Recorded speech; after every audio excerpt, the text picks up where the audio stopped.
Je disais à un de mes petits-fils, tu veux le secret de la richesse? Ah, il me dit, je veux bien. J'ai dit, il faut 3 temps, parce que si tu en as qu'un seul, tu seras pauvre. Il était terrifié, parce qu'il se demandait, qu'est-ce que je vais faire pour ne pas être pauvre? Il croyait que c'était très compliqué. J'ai dit, oui, les 3 temps doivent être équilibrés. Il y a donner, collaborer et transmettre.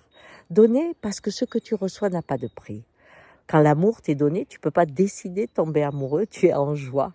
Et ce que tu reçois de l'autre, c'est un sourire, un regard, et ça te comble infiniment. Mais quand tu peux aider quelqu'un, quand tu peux apporter gratuitement ta participation, ce que tu reçois est à un niveau qui n'a aucun prix. Ça, c'est le premier temps.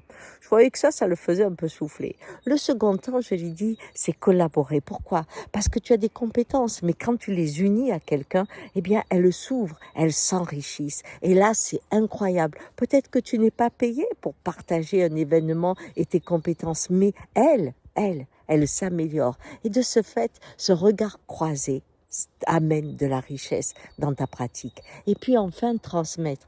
C'est sûr que quand tu as un savoir, eh bien dans cette société, tu peux le monnayer. Et là, ça te rapporte de quoi te nourrir. C'est le troisième.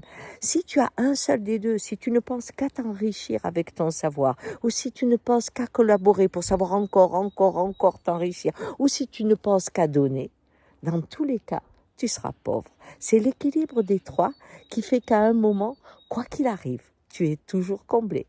Allez, bonne journée.